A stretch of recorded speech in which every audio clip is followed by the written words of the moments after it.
Howdy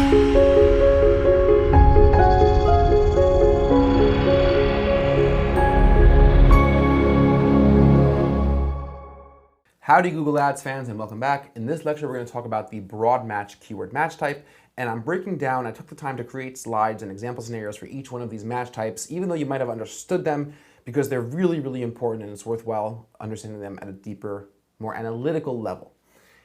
Broad match is the default match type when you create a keyword inside an ad group in Google Ads.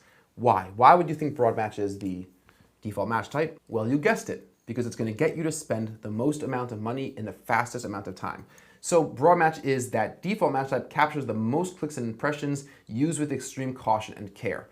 And I say that to warn you about the amount of traffic a broad match keyword has the potential to pick up. And I've seen a lot of horror stories, but not to dissuade you from using them. Every single ad group, at least to start, should have a mixture of broad match keywords, completely broad, because it's going to be a great way for you to find new keyword ideas. Negative keywords are an absolute must, right? So if your campaign and your ad groups over time have a lot of broad match keywords, a few times a week, depending on the amount of budget, depending on the size, you should be going into the search terms report and adding negative keywords. And once we get to negative keywords, I'm going to walk you through how to find really good negative keyword ideas using the search terms report. Broad match keywords will typically have the lowest click-through rates, but you shouldn't worry about low click-through rates penalizing your quality score, because quality score is weighted. There are two factors with quality score that will be weighted: is your position on the page and the match type. So if you have a match type, Google's not going to look at what your click-through rate is on a broad match compared to an exact match keyword in a competitor's account, right? So it's going to be a fair playing field. But you should just know it will have the lowest click-through rate, which by itself is not necessarily a bad thing, because you do want to focus on profit. Here are a couple examples of broad match keywords and ads that you might show up for. So leather desk chair, which is similar to our previous example, and ads could show up for searches for free desk chairs, office furniture, desks, chairs, leather couches, pictures of desks, pictures of desk chairs, used desk chairs. So as you can see, there's a huge range of search terms that could show up for a broad match keyword like that. Another quick example, say you have wood corner desk is your search term. It's broad, it's wood corner desk is your keyword rather, it's broad, corner office for rent, do-it-yourself desk assembly, plastic desks, corner desks from IKEA, wood corner desks for sale online, all sorts of different search terms that a person's typing in might be eligible. You have to remember that each one of these keywords has a bid, right? So you're not telling Google that I want to pay $2 for corner desks from IKEA.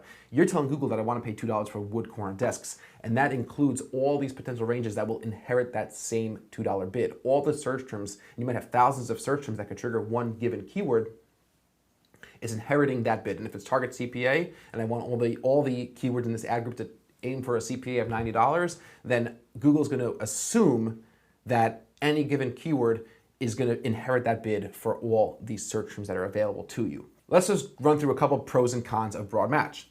So first, spend less time building keyword lists. Broad match is a great way to quickly load up a lot of suggestions and jumpstart a campaign collecting lots of data. With broad match, you'll need fewer individual keywords to cover the same range of search terms that you would need with phrase match, broad match, modified, and exact match.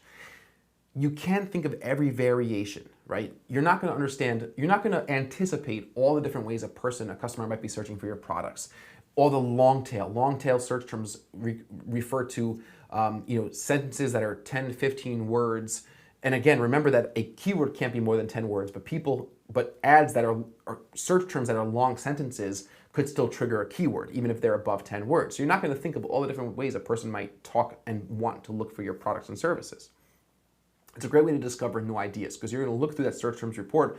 Google will show you, through the search terms report, Google will show you all the actual queries that led to impressions and clicks on your keywords. It's one of the most valuable, I would say it's the most valuable report inside the entire Google Ads interface, is that search terms report. And we're going to spend time in it, understanding it, and figuring out how we could use it to our advantage.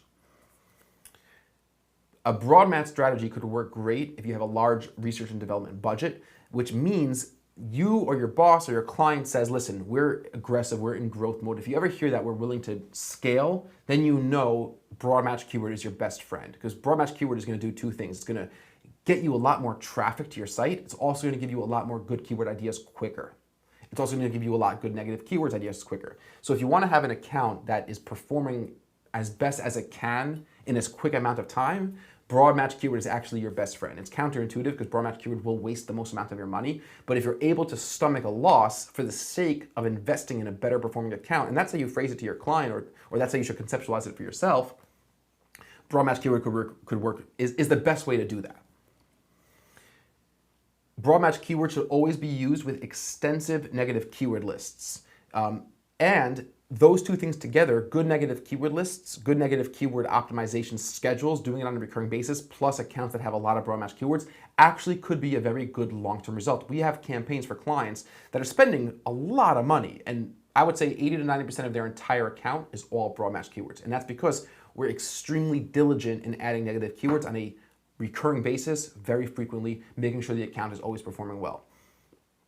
Broad match keyword will often give you the cheapest cost per click. That's not necessarily a good thing, but it's just a fact. Why? When I have a broad match keyword, Google's entering me into a full range of searches. So some of those searches will have less commercial intent, there'll be more peripheral searches, and they'll be less competitive. Fewer competitors will be bidding on those search terms, which means that they might trigger a broad match keyword, even if that exact variation of my broad match keyword is a highly commercial intent keyword. It's a very competitive term. Let's say leather desk chairs for sale online, but that might trigger a search for pictures of leather desk chairs. And pictures of leather desk chairs does not indicate commercial intent to buy, and the click for that keyword will be much less. So in aggregate, my average CPC for broad match keywords over the course of 50, 100, 10,000 clicks will typically almost always be much less than its phrase exact and broad match modified counterparts for that same exact keyword. What are some of the downsides of broad match as we've spoken about? We're going to spend a ton of money very fast on bad clicks. Remember, because you're giving Google total autonomy with matching up search terms with your keyword. You will get a lot of irrelevant clicks and traffic. You're going to get clicks. Some of the clicks you're going to get from broad match will be search terms that, oh, great idea. That's a little bit of a middle of the funnel keyword, but I still want to advertise in that. Some of them will be way out of left field. Let's say you're selling Transformer toys. You're going to start getting searches for Transformers, for the movie and posters of the movie, and totally irrelevant. And that's something to think about when it comes to negative keywords. Does your product or service have similar names and culture that are typically used for different things? It's a good trick. Make sure to think about that and make sure to add those as negative keywords and make sure you're not spending money on those types of things. We just had that with a client. The client's last name is the name of their business, and it's a pretty famous business, but people were also searching for other people with the same name, and we're making sure to add those names as negative keywords.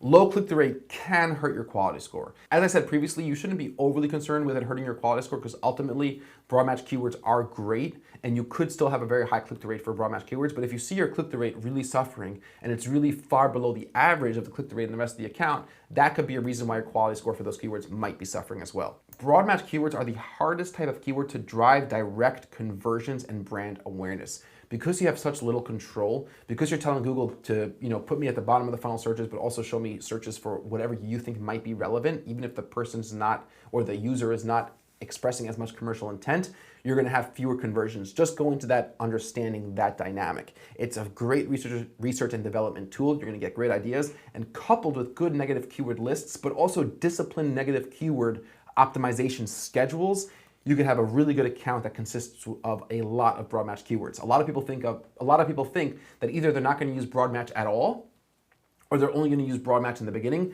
but it's seriously a mistake. Broad match keywords can be a really integral component of your overall keyword strategy, and it should be as long as you're on top of it and as long as you're managing them well. In the next lesson, we'll talk about broad match's older brother, broad match modified, and I'll see you guys in a couple seconds on the other side.